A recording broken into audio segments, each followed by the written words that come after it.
प्रिय भक्तों, जय श्री राम। अब हम सुनाने जा रहे हैं रामायण से, रामचरितमानस से रामायण का सुंदर पाठ।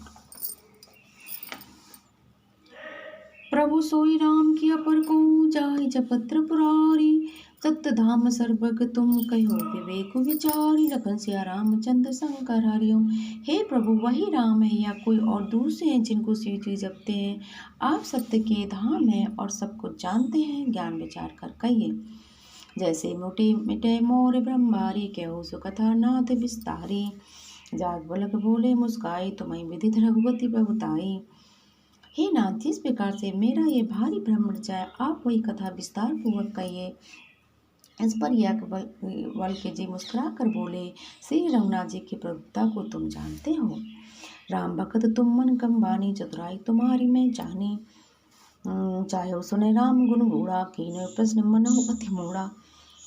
तुम मन वचन और कम से श्री राम जी के भक्त, तुम्हारी चतुराई को मैं जान गया हूँ। तुम श्री राम जी के ऐसे गुणों को सुनना चाहते हो, इसी से तुमने ऐसा प्रश्न किया है, मानो बड़े मूढ़ हो। तात सुनो सादर मनु लाई, कहो राम के कथा सुहाई।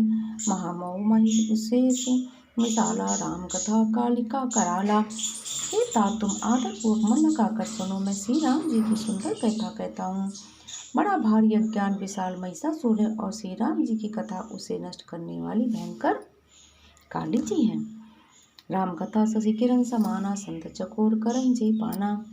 ऐसे करे संशय कीन भवानी, महादेव तब कहा बखानी। श्री राम जी कथा चंद्रमा की किरणों के समान है, जैसे संत रूपी चकोर सदा पान करते हैं, ऐसा मैं ही संदेह पार्वती जी ने किया था। तब महादेव जी ने विस्तार से उसका उत्तर दिया था। क्यों सुमति अनुहार, अब उमा शंभु संवाद। भयउ समय जे हेतु, जेहि सुनु मुनि मिटहि विषाद। कसिया रामचंद्र शंकर हरिओम। अब मैं अपनी बुद्धि के अनुसार वही उमा और शिव जी का संवाद कहता हूँ। वह जिस समय और जिस हेतु से हुआ, उससे हे मुनि तुम सुनो, तुम्हारा विषाद मिट जाएगा। एक बार त्रेता जुग माय, शंभु गए कुंभज ऋषि पाई। संग सती जगजननी भवानी, पूजे ऋषि अखिलेश्वर जानी। एक बार त्रेता युग में शिव जी अगस्त्य ऋषि के पास गए, उनके साथ जगजननी भवानी सती जी थी। ऋषि ने संपूर्ण जगत के ईश्वर जानकर उनका पूजन किया।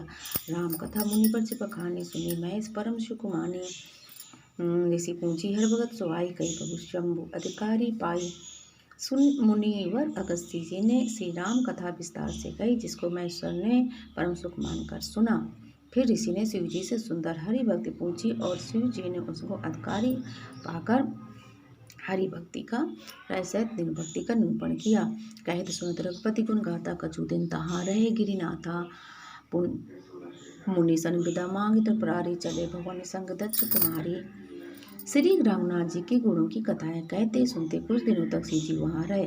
फिर मुनि से विदा मांगकर शिव जी दक्ष कुमारी सती के साथ कैलाश घर को चले। ते अवसर भंजन मई पारा, हरि रघुवंश लीन अवतारा। पिता बचन तजी राजू दासी, दंडकपन विचरत अविनाशी। उन्हीं दोनों पृथ्वी का भार उतारने के लिए श्री हरि ने रघुवंश में अवतार लिया था। वे अविनाशी भगवान उस समय पिता के वचन से राज का त्याग करके तपस्वी या साधु वेश में दंडकपन में विचर रहे थे। हृदय विचारत जात हर के विधि दर्शन होई, गुप्त रूप अवतरे प्रभु गए जान सब कोई। लखन सिया रामचंद्र शंकर हरिओम। शिव जी हृदय में विचारते जा रहे थे कि भगवान के दर्शन मुझे किस प्रकार हो। प्रभु ने गुप्त रूप से अवतार लिया, मेरे जानने से सब लोग जान जाएंगे। लखन सिया रामचंद्र शंकर हरिओम।